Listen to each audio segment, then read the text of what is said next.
नमस्कार। नमस्कार। नमस्कार। जगह ढूंढने में तकलीफ तो नहीं हुई? जैसा आपने कहा था बिल्कुल वैसे आए हैं।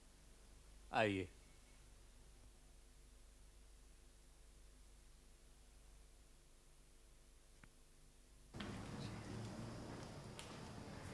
काफी धूप में आए हैं, थोड़ी देर आराम कर लीजिए, फिर मैं आपको सारी जगह दिखाता हूँ और लोगों से परिचय भी करा दूंगा। अच्छा, वो मोटर के टुकड़े तो दिखाइए जो यहाँ फेंके जाते हैं।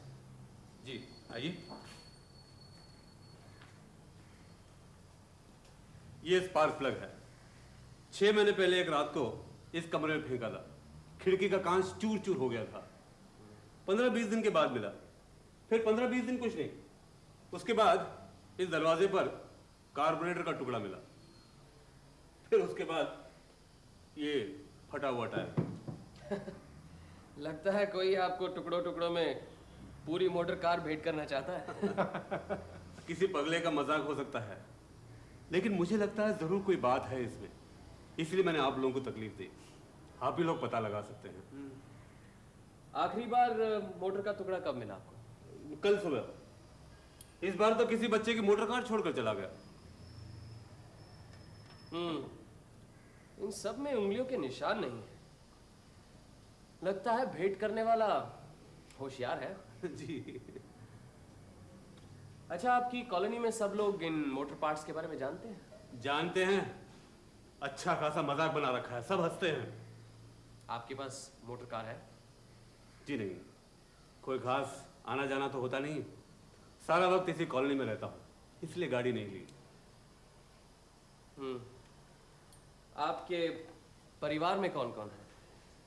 मैं, मेरी पत्नी और मेरा एक भतीजा। आपका अपना भतीजा है? जी, म्युनिसिपल मार्केट के फूलों की दुकान पर बैठता है। हमारे कोई बच्चा नहीं है, लेकिन मेरी पत्नी ने उसे बच्चे की तरह पाल पोस कर बड़ा किया।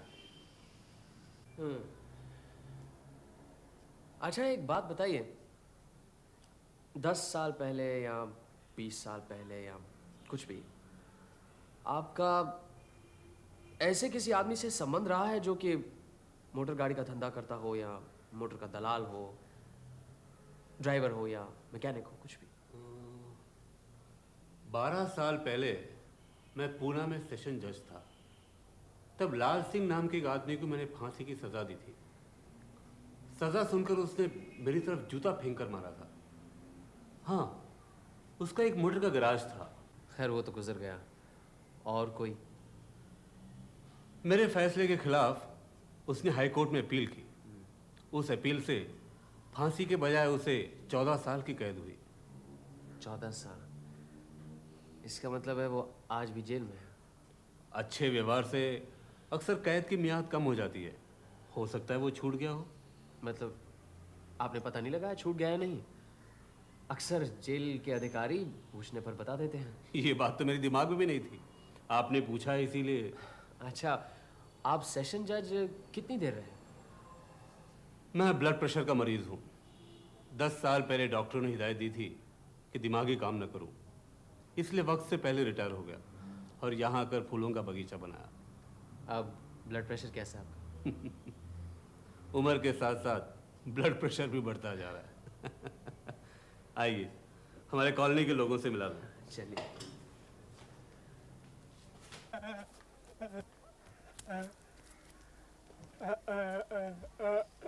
इसका नाम पानू है। गाय भैंसों की देखभाल करता है, इसलिए इसका नाम पानू गोपाल रखा है।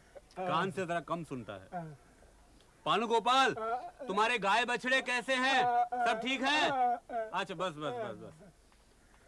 पानू बोल नहीं सकता ऐसी बात नहीं है, लेकिन उत्तेजना से जबान अटक जाती है। बचपन से ही ऐसा है। चलिए।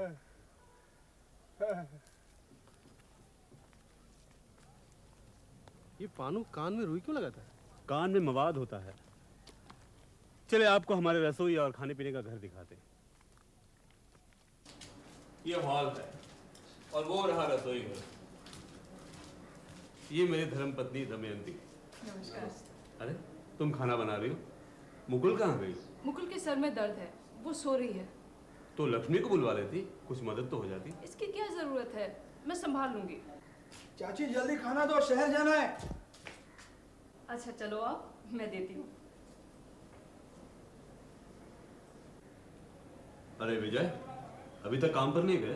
नहीं, आज थोड़ी देर हो गई चाचा जी, थोड़ा हिसाब तैयार कर रहा था। चलिए।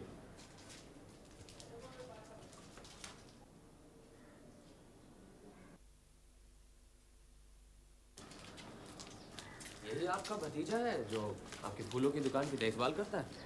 जी। वहाँ उस घर में प्रोफेसर नेपाल गुप्ता और उनकी बेटी मुकुल रहती है। प्रोफेसर साहब कॉलेज में केमिस्ट्री पढ़ाते थे। उनकी अपनी लेबोरेटरी थी। एक दिन लेबोरेटरी में एक जोरदार धमाका हुआ और प्रोफेसर साहब बुरी तरह घायल हो गए। कॉलेज के अधिकारियों को शक हुआ कहीं वो चोरी छुपे बम तो नहीं बना रहे थे। उनकी नौकरी तो गई, साथ साथ पुलिस ने भी हिरासत में ले लिया। लड़ाई के बाद छूटे, लेकिन कॉलेज की नौकरी वापस नहीं मिली। सचमुच बम बना रहे थे? उनका कहना है कि वो पेड़ पौधों के लिए खाद बना रहे थे। यहाँ आकर भी खाद बनाना नहीं छोड़ा। घर में एक लेबोरेटरी बनाई है। Gas cylinder, burner, test tube, retort वगैरह सब कुछ है। एक दिन काफी खाद बनाकर मुझे दे दिया और कहा कि पपीते के पेड़ में दो। मेरी मर्जी नहीं थी, लेकिन नहीं माने। फिर क्या हुआ? पपीते के सब झाड़ मार गए।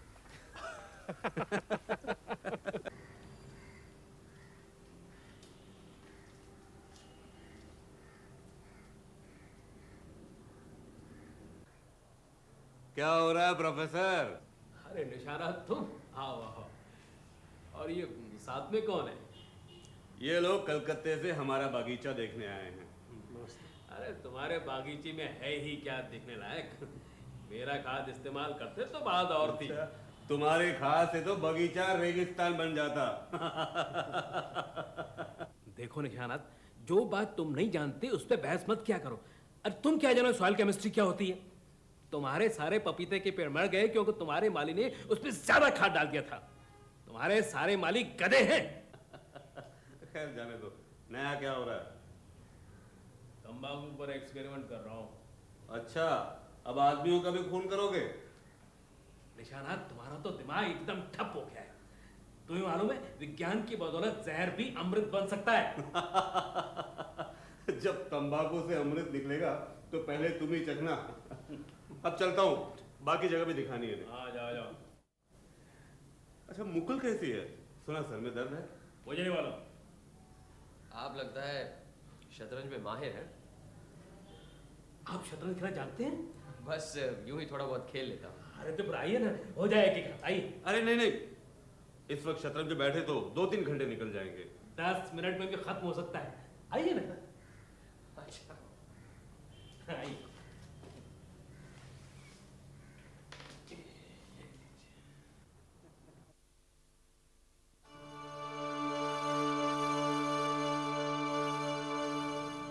कौन है?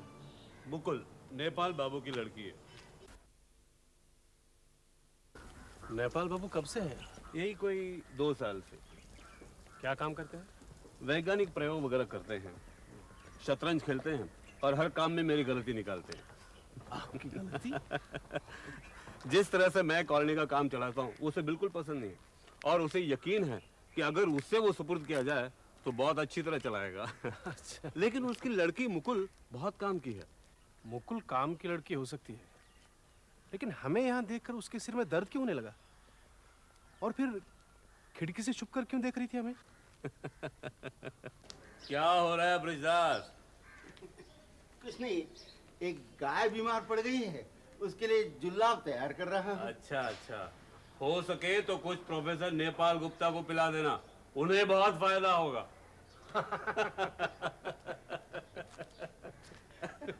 ब्रिजदास हमेशा से वैष्णव नहीं था, लेकिन उसके वैष्णव बनने से हमारे मवेशियों को बहुत फायदा हुआ।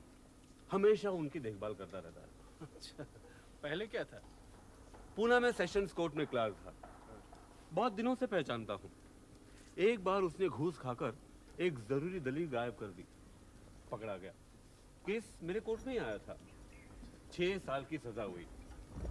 इस बीच नौकरी छोड़कर मैं यहाँ चला आया।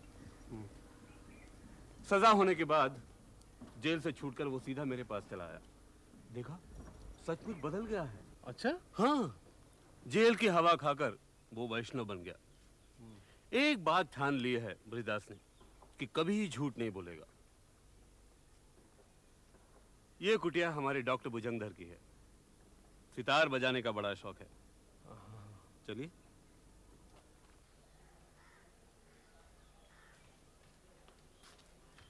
निशानाथ बाबू, इतनी धूप में कहाँ घूम रहे हैं? अपना ब्लड प्रेशर बढ़ाना चाहते हैं क्या? इन्हें ये बगीचा दिखा रहा था। आइए अंदर आइए। इस वक्त नहीं, जरा लक्ष्मी से मिलना है। आपका ब्लड प्रेशर कैसा है? खून निकलवाएंगे? अभी ठीक ही महसूस कर रहा हूँ, बाद में बताऊंगा। चलता हूँ। आइए आइए ब्योमकेश बाबू, इतनी जल्दी खेल खत्म हो गया? काफी तेज खिलाड़ी हैं। देखने में आदमी बुद्धू लगता है, लेकिन असल में बिच्छू है, बिच्छू। पीछे इधर बरामदे में कौन है? डॉक्टर भुजंगधर दास। अच्छा, कब से हैं यहाँ? करीब 4 साल से। अरे लक्ष्मी, तुम इस वक्त नहाने जा रही हो? काफी सिलाई का काम पड़ा था, वो सब खत्म करते करते देर हो गई। लक्ष्मी हमारे दर्जी खाने की भाली कॉलोनी के सारे कपड़े खुद सीती है। ठीक है जाओ, लेकिन मैं तो ये कहने आया था कि मुकुल का सर दर्द कर रहा है और वो रसोई में काम नहीं कर सकेगी। दमयंती अकेली है, तुम्हारी मदद होती तो अच्छा होता। अरे, मुझे किसी ने बताया तक नहीं। तो ये हैं हमारे कॉलोनी के लोग। इसका मतलब कुल मिलाकर 3 महिलाएं 6 पुरुष। जी। लक्ष्मी के बारे में आपने कुछ बताया नहीं। उसका भी तो कुछ इतिहास होगा। कुछ है, लेकिन नहीं के बराबर ही है। गांव की लड़की है, कोई उसे फुसलाकर यहाँ कलकत्ता ले आया और फिर बदमाश उसे यहीं छोड़कर चला गया। अब क्या मुंह लेकर वापस जाएं? इसीलिए कलकत्ता में रह गई। उसके बाद यहाँ चली आई। कितने दिनों से यहाँ रह रही है? करीबन 2 साल से। आपकी कॉलोनी के बारे में उन्हें पता कैसे चला? ये कोई सरकारी अनाथालय तो है नहीं? कलकत्ते के किसी रेस्टोरेंट में विजय शाम को रोज चाय पीता था। वहीं एक टेबल पर अकेले बैठे लक्ष्मी को रोते हुए देखा। पूछने पर पता चला कि 2-3 दिन से कुछ खाया नहीं। बेचारी सिर्फ चाय पीकर गुजारा कर रही थी। उस दिन तो चाय के लिए भी पैसे नहीं थे। विजय उसे यहाँ ले आया। अच्छा, मोटर गाड़ी के घिसे पिटे टुकड़ों के बारे में किसी पर शक है आपको? अगर शक होता तो आपको पहले से बता देता। और फिर यहाँ तरह तरह के लोग हैं, किस पर क्या शक करूं? इसीलिए तो आपकी मदद ले रहा हूं। आपको कोई ब्लैकमेल तो नहीं कर रहा? नहीं, मुझे नहीं लगता।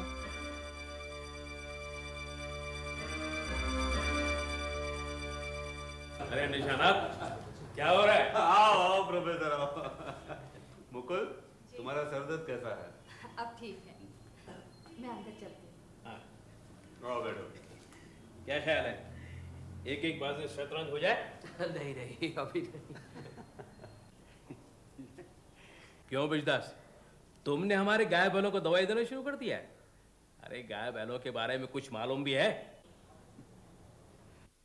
और निशानाथ, तुम भी अजीब हो। तुमसे 1000 बार कहा कि कोई अच्छा सा पशु चिकित्सक रख लो, वो तो तुमसे हुआ नहीं। अनाड़ियों के हाथ में मवेशियों को छोड़ रखा है। अरे भाई, जिसका जो काम है वही उसे करना चाहिए। और कुछ नहीं हो सकता तो मुझसे कहो, मैं 2 दिन में तुम्हारे मवेशियों की काया पलट कर दूंगा। अरे मैं सिर्फ केमिस्ट नहीं, बायो केमिस्ट भी हूं, समझे? बिजदास, चलो आज तुम्हारे गाय बैलों को दिखाओ। नेपाल, गाय बैलों को जितना चाहो देख लो, लेकिन कोई दवाई वगैरह मत देना। निशानाथ, तुम्हें कुछ समझ तो है नहीं, खामखा सदारी करते रहते हो।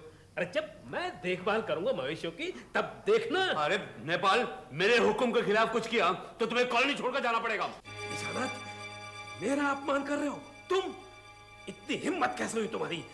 सोचा होगा मुझे कुछ नहीं मालूम। कर दूं सब भंडा फोड़। नेपाल, चलो निकलो, इसी वक्त यहाँ से निकल जाओ। क्या कहा निशानाथ? तुम्हारी ये मजाल मुझे? मैं ये क्या कर रहे हैं? चलिए चलिए चलिए यहाँ से।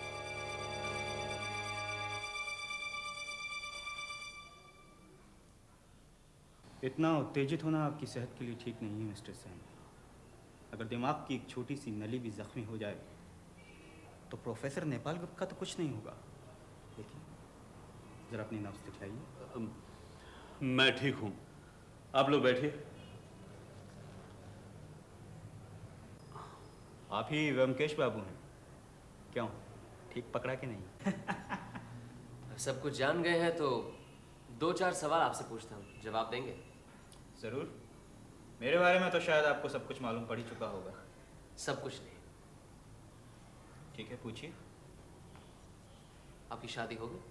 डॉक्टरी पढ़ने के लिए 3 साल इंग्लैंड में था, वहीं एक गोरी लड़की से शादी की। वो इस काले आदमी को ज़्यादा दिन बर्दाश्त नहीं कर पाई और एक दिन मुझे छोड़ के चली गई। मैं भी हिंदुस्तान की संतान वापस हिंदुस्तान आ गया।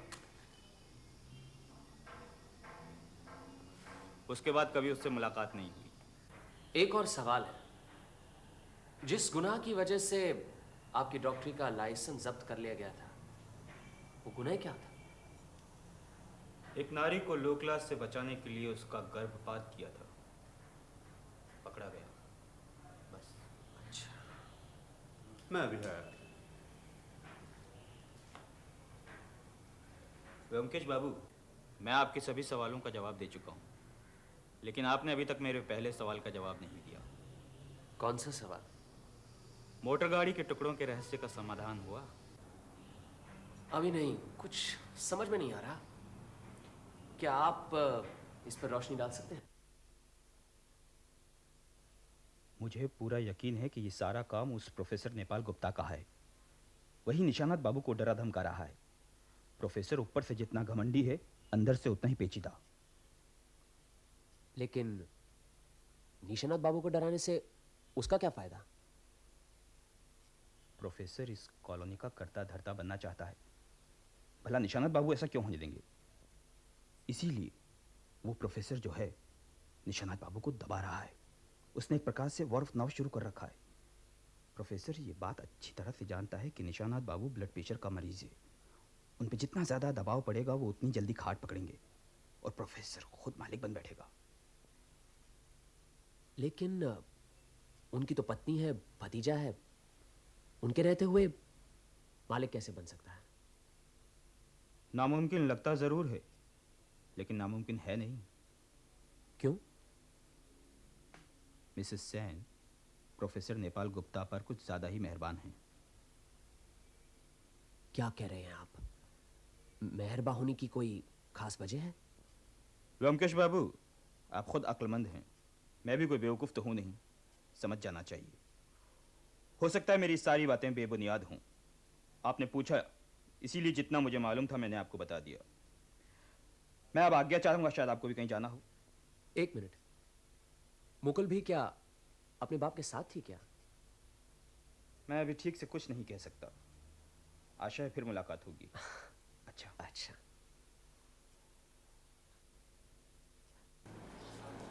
जी नमस्ते।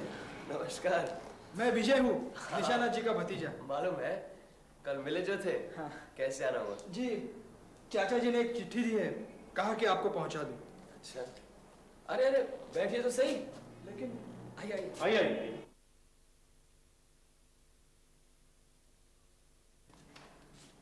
मैंने कल सुबह आपको कॉलेज में देखा था, लेकिन उस वक्त आपका असली परिचय मालूम नहीं था। तो असली परिचय किसने दिया? जी घर वापस जाकर पता चला। अच्छा, चाचा जी ने क्या किसी जरूरी काम से बुलाया था आपको? ये तो अपने चाचा से ही पूछना था। चाचा जी हमें सब बातें थोड़ी बताते। वो तो मोटर के पार्ट्स को लेकर कुछ परेशान है, इसलिए। अच्छा, मोटर के पार्ट्स के बारे में आपका क्या ख्याल है? मुझे तो बिल्कुल बचकाना काम लगता है। हाँ, यहाँ से 1 मील दूर एक गांव है, वहाँ के लड़के बहुत बदमाश हैं। वही सब शैतानी करके कूड़ा करकट हमारे यहाँ फेंक जाते हैं। अच्छा जी। प्रोफेसर नेपाल गुप्ता का क्या हाल है? सुना था कि प्रोफेसर साहब ने चाचा जी का अपमान किया था कल शाम को। चाचा जी ने तो सह लिया। अगर उनकी जगह मैं होता तो। प्रोफेसर क्या अभी तक कॉलोनी में ही है? हाँ, मुकुल ने कल रात को चाची जी के बहुत हाथ पांव पकड़े और चाची जी हमारी बहुत नरम दिल की है, वो मान गई। उन्होंने चाचा जी को मना लिया। वैसे चाचा जी चाची की बात कभी नहीं टालते। प्रोफेसर की किस्मत अच्छी है। मेरे ख्याल से अगर वो चले जाते तो अच्छा ही होता। उनकी लड़की कैसी है? जी मुकुल नहीं, मुकुल तो ठीक ही है। वो अपने बाप की तरह नहीं है। वो ठीक है। मैं चलता हूँ, मुझे बहुत सारे काम है। जी नमस्ते। जी नमस्ते। नमस्ते।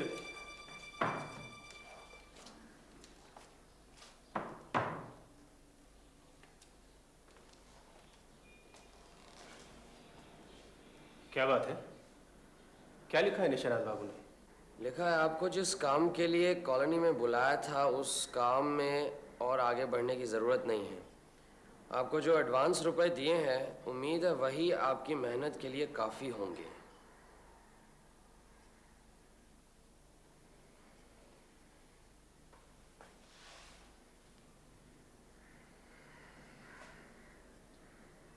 ये निशानाथ बाबू ने अपना इरादा क्यों बदल दिया? शायद वो डर गए कि कहीं उनकी खुद की कलई न खुल जाए। निशानाथ बाबू की जिंदगी में जरूर कोई छुपा हुआ रहस्य है। याद नहीं, कल प्रोफेसर ने उसे धमकी दी थी, कर दूं सारा भांडा फोड़। मतलब प्रोफेसर को उनके छुपे रहस्य का पता है? लगता तो यही है। प्रोफेसर भांडा फोड़ की धमकी देकर उसे ब्लैकमेल कर रहा है। लेकिन कल ही तो उन्होंने मुझे साफ साफ बताया कि उन्हें कोई ब्लैकमेल नहीं कर रहा।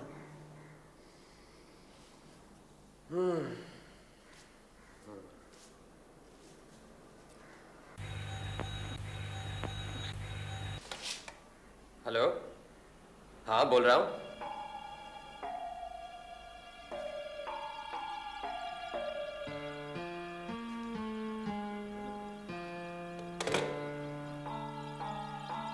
तूफान आ गया। कैसे तूफान? जिसका डर था, निशानाथ बाबू की मौत हो गई है। क्या? चलो वहीं चलना है अभी। मौत हो गई? क्या बात होने? क्या पता, मौत स्वाभाविक भी हो सकती है, नहीं भी। टेलीफोन किसने किया था? विजय ने। चलो जल्दी तैयार हो जाओ, ट्रेन से देर हो जाएगी, टैक्सी लेकर चलते उठो।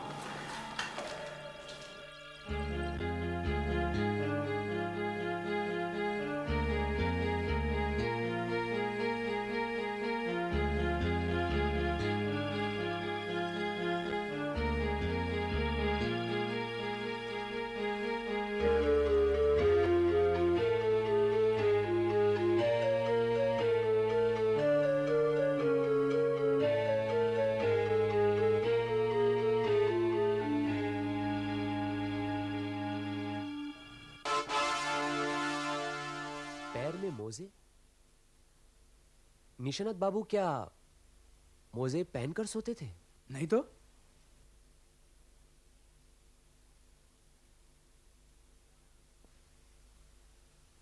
गरम मोजे? क्या लगता है ब्योमकेश बाबू? आपकी चाची कहाँ है? जी बेहोश पड़ी है, आइए।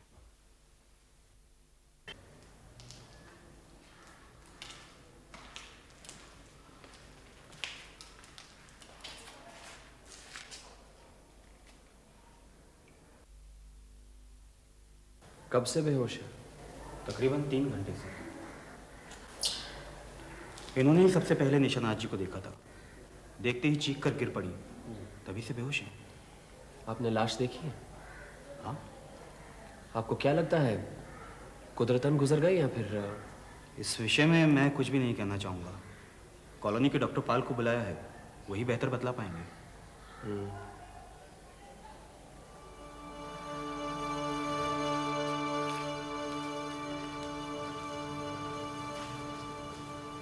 यही डॉक्टर पाल है? जी हाँ। यहाँ अक्सर आते हैं? मैंने 2 महीने में एक आध बार आ जाते हैं। हमारे कॉलोनी के स्थायी डॉक्टर हैं। वैसे रोजमर्रा का काम तो डॉक्टर भुजंगर ही करते हैं। कल आपने निशानाथ बाबू को आखिरी बार कब देखा? शाम को, तब वो बिल्कुल ठीक थे। उन्होंने अपने ब्लड प्रेशर के बारे में कुछ कहा? नहीं, कुछ भी नहीं।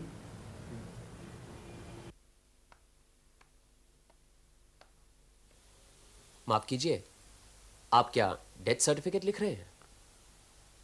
व्योमकेश बख्शी। आप क्या समझते हैं ये कुदरतन मृत्यु है? मौत क्या कभी कुदरतन होती है? शरीर की हालत जब अस्वाभाविक होती है, गैर कुदरतन, तभी तो मौत आती है। आप ठीक ही कह रहे हैं, लेकिन शरीर अस्वाभाविक अपने आप ही हो सकता है और बाहर से भी करवाया जा सकता है। आप क्या कहना चाहते हैं मैं समझ गया, लेकिन मैंने निशानाथ बाबू के शरीर को अच्छी तरह से परख लिया है। कहीं कोई चोट के निशान नहीं है। उनके मृत्यु का समय रात के 10 से 11 के बीच में है। कल रात सोते वक्त उनके मस्तिष्क की कोई नस फट गई होगी, इसलिए सोते हुए ही उनकी मौत हो गई। जो ब्लड प्रेशर के मरीज होते हैं उनकी अक्सर मौत ऐसे ही होती है। लेकिन उनके पैरों में मोजे थे, आपने गौर किया होगा। इतनी गर्मी में गर्म मोजे पहनकर सोए थे, क्या ये यकीन करने लायक बात है? मोजे की बात डॉक्टरी दायरे में नहीं आती, फिर भी इस बात पर गौर किया जा सकता है। निशानाथ बाबू खुद मोजे पहनकर सोएंगे ये यकीन नहीं होता, और कोई और उन्हें सोते हुए मोजे पहनाएगा ये भी यकीन करने लायक बात नहीं है। कोई ऐसा करेगा तो वो जागेंगे नहीं।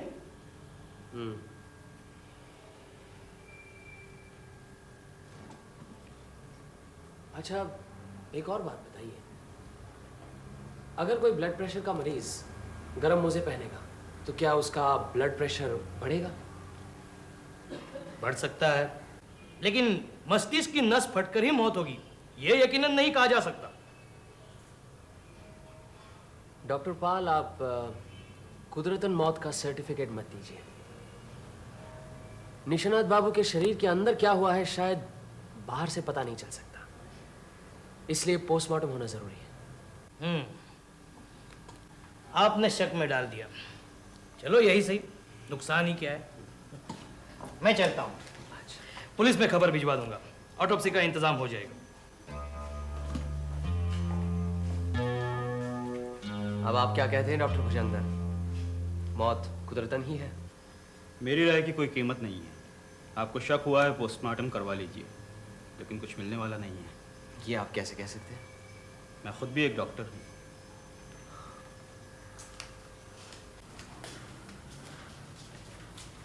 विजय बाबू, निशानाथ बाबू के साथ आपकी आखिरी मुलाकात कब हुई थी? जी, शाम को जब मैं कलकत्ता से वापस आया। और रात को खाना खाते समय? नहीं, मैं कुछ जल्दी खा पी कर रात 8 की गाड़ी से वापस कलकत्ते चला गया था। वापस कलकत्ते चले गए? जी, कुछ काम था। करीबन रात को 12:30 बजे आकर सो गए। सुबह सुबह मुकुल ने आकर मुझे बताया। मुकुल ने? जी, मुकुल यहाँ से गुजर रही थी कि उसने चाची जी की चीख सुनी। उन्हें बेहोश देखा तो मुझे बताने चली आई। अच्छा ब्योमकेश बाबू, आपको क्या लगता है कि चाचा जी की मौत कुदरतन नहीं है? लगता तो ऐसा ही है। मुझे भी कुछ गड़बड़ लग रहा है। चाचा जी कभी सर्दियों में भी मोजे पहनकर नहीं सोते थे। मोजे तो उनके है ही नहीं। फिर उनके कमरे में जाकर देखा तो खिड़की भी बंद है। चाचा जी कभी खिड़की बंद करके नहीं सोते थे। फिर खिड़की किसने बंद की? अभी 10 बजे है, पुलिस के आने में भी देर है। हम जरा कॉलोनी का राउंड मार के आते हैं। जैसे आपकी मर्जी। चलो जी।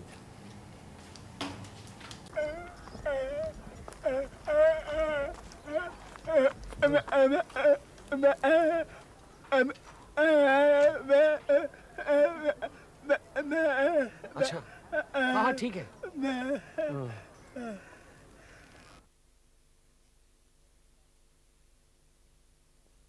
नमस्कार प्रोफेसर गुप्ता। नमस्कार, आप यहाँ? निशानाथ बाबू ने चिट्ठी लिखकर आज बुलाया था। यहाँ आकर देखा, हमने कभी सोचा नहीं था इस तरह अकस्मात ही गुजर जाएंगे। अरे ये ब्लड प्रेशर के मरीज ऐसे ही मरते हैं। निशानाथ बहुत जिद्दी था, किसी की नहीं सुनता था। मैंने भी कितनी बार कहा कि हाँ, आपके साथ तो उनके अच्छे संबंध थे, लेकिन उसकी जिद की वजह से कभी कभी तू मैं हो जाया करती थी। हाँ, वो तो हमने सुना। उस दिन हमारे सामने आपने कहा कि कर दो भंडाफोड़। ऐसा लगा जैसे आप उनकी जिंदगी का कोई गुप्त रहस्य जानते हैं। गुप्त रहस्य? अरे नहीं, ऐसी कोई बात नहीं थी। वो तो यूं ही गुस्से में कभी कभार अनाप शनाप बक दिया करता था मैं। वो तो मेरा स्वभाव ही ऐसा है। अच्छा, आपसे एक बात पूछूं? आपकी लड़की मुकुल के साथ विजय का कुछ क्या मतलब कोई संबंध या? मुकुल किसी से कोई भी संबंध रखने वाली लड़कियों में नहीं है, समझे आप? हम जब यहाँ आए थे तो मैंने ही विजय के साथ मुकुल की शादी की बातचीत की थी। विजय राजी भी हो गया था, लेकिन बाद में उलट गया। विजय का चाल चलन क्या ठीक नहीं है? बस यूं ही समझ लीजिए, भली लड़की को छोड़कर उल्टा के आगे पीछे दौड़ना क्या अच्छे चाल चलन के लक्षण है? मुकुल अब कैसी है? जैसी थी वैसी ही है, पढ़ी है चुपचाप। देखेंगे एक बार? चलिए देखते हैं। मुकुल और विजय की संबंध की बात क्या है, कुछ समझ में नहीं आई। जब प्रोफेसर यहाँ नए नए आए ना, तब मुकुल और विजय में काफी दोस्ती हो गई थी। शादी के बाद भी पक्की हो गई थी। फिर ये लक्ष्मी आई, विजय लक्ष्मी पर लट्टू हो गया, मुकुल से शादी तोड़ दी। निशानाथ बाबू जरूर इस शादी के खिलाफ थे। अच्छा, निशानाथ बाबू की मौत स्वाभाविक नहीं है, तुम्हें पूरा यकीन है? पूरा 100%। उनके ब्लड प्रेशर ने उन्हें पहाड़ी के किनारे ला खड़ा किया और किसी ने जोर से पीछे से धक्का दे दिया।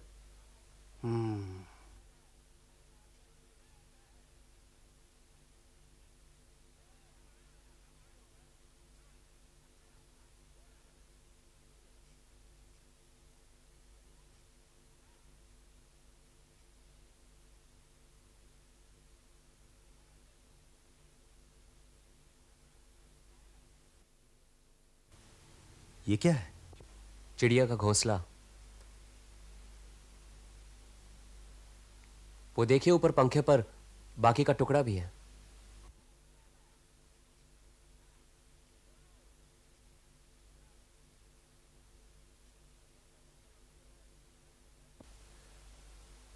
जरा और उठाइए, देखिए पैरों पर मोजे पहने हुए हैं। आपकी गैरहाजिरी में मोजे खोलकर देखना मैंने उचित नहीं समझा। जरा देख लीजिए पैरों तले दाग तो नहीं है?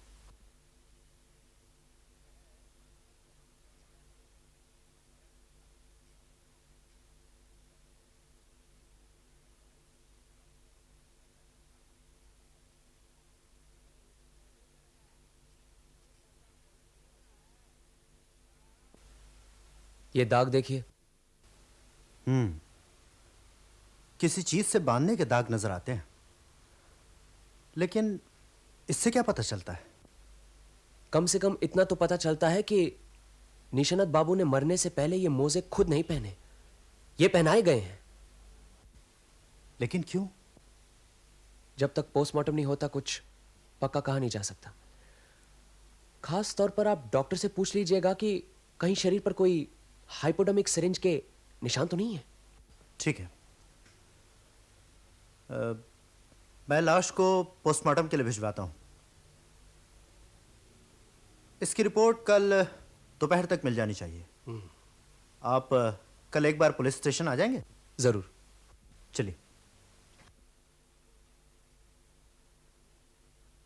रिपोर्ट साफ है, शक की कोई गुंजाइश ही नहीं। खून में किसी तरह का जहर या दवाई का निशान नहीं है। निशानात ब्रेन हेमरेज की वजह से मरे हैं। हाइपोडर्मिक सिरिंज के कोई निशान नहीं मिले? दाहिनी हाथ की कोहनी में कुछ सुई चुभाने के निशान हैं जरूर, लेकिन वो कोई 4-5 महीने पुराने हैं। और पैरों पर इलास्टिक गार्टर्स के कोई निशान? डॉक्टर का कहना है कि इस दाग का मृत्यु से कोई संबंध नहीं। शरीर की जांच से उम्मीद रखना शायद गलती थी। आइए आइए। जी नमस्ते। नमस्कार, बैठिए। विजय बाबू, पोस्टमार्टम की रिपोर्ट में तो कुछ भी नहीं मिला। कल रात से ब्रजदास भी गायब है। ब्रिजदास गायब? क्या पोस्टमार्टम का नाम सुनते ही गायब हो गया? क्या मालूम। लीजिए इंस्पेक्टर बराट, आपका एक और मेहमान बढ़ गया है, अब ढूंढ निकालिए इसे। मेहमानों की खातिरदारी करना ही तो हमारा काम है। खैर, तो अब हमें यह मान लेना चाहिए कि निशानात बाबू की मृत्यु का कारण ब्लड प्रेशर ही था। कभी नहीं। हत्यारे ने ब्लड प्रेशर का फायदा उठाया है और इसीलिए हत्या करने का कोई निशान नहीं मिल रहा। लेकिन किस तरह से फायदा उठाया इसका भी तो कुछ पता चले। छानबीन करने के लिए कुछ सूत्र भी तो होने चाहिए। सूत्र हैं, सारे सबूत आपके सामने पड़े हैं, फिर भी आपकी कुछ समझ में नहीं आ रहा? नहीं, आप ही बताइए ना। चिड़िया का घोंसला फर्श पर गिरा था। क्या इससे भी कुछ पता नहीं चला? नहीं। बहुत ही भयंकर मृत्यु थी। आप ही बताइए ना। ये मेरा अनुमान है, लेकिन मुझे पूरा यकीन है कि यही हुआ होगा। फिलहाल आप सब ये बात अपने तक ही रखिए। निशानाथ बाबू के पैरों में रस्सी बांधकर उन्हें ऊपर लगे हुए लोहे के कड़े से उल्टा लटका दिया गया। ब्लड प्रेशर तो था ही, उस पर से सारा शरीर का खून नीचे सर तक उतर आया। इससे सर पर दबाव पड़ा और 5 मिनट के अंदर ही सर के खून की नली फटकर उनकी मौत हो गई। फिर उन्हें बिस्तर पर लेटा दिया गया। लेकिन चतुर हत्यारा भी कुछ न कुछ गलती तो कर ही बैठता है, वरना ऐसे कोई पकड़ा भी न जाए। और यहां हत्यारा मोजे खोलना भूल गया। सचमुच भयंकर मौत है। अब साफ पता चलता है कि पैरों में कहीं निशान न पड़ जाएं, इसलिए मोजे पहनाए गए थे और लोहे के कड़े में रस्सी घुसाते वक्त चिड़िया का घोंसला गिर पड़ा था। लेकिन एक बात समझ में नहीं आती, इतना सब कुछ होते वक्त निशानाथ बाबू सोए रहे, जागे नहीं। निशानाथ बाबू शायद जगे हुए ही थे। मुझे लगता है करीबन रात 10 या 11 के बीच में यह हादसा हुआ था। डॉक्टर पाल की भी यही राय है। जाहिर है किसी जान पहचान वाले ने ही उनका खून किया था। मेरा अनुमान था कि हत्यारे ने शायद इंजेक्शन के साथ उन्हें बेहोश किया होगा और फिर उल्टा लटका दिया होगा, लेकिन शरीर पर सुई चुभाने के कोई निशान नहीं मिले। इसीलिए हमें समझ लेना चाहिए कि उसने बड़ी चतुराई से उन्हें बेहोश किया। मतलब सैंडबैग। इस तरीके से गर्दन के पीछे हल्के हाथ से एक बार वार करने से ही आदमी बेहोश हो जाता है और उसके साथ गर्दन पे कोई निशान भी नहीं दिखते। लेकिन कौन है वो? कौन ऐसा कर सकता है? अभी बताना मुश्किल है, लेकिन एक बात समझ में नहीं आ रही। दमयंती या मिसेस सेन पास वाले कमरे में ही थी, उन्हें कैसे कुछ पता नहीं चला? नहीं, चाची जी को कुछ नहीं पता। वो जरूर सो गई होंगी।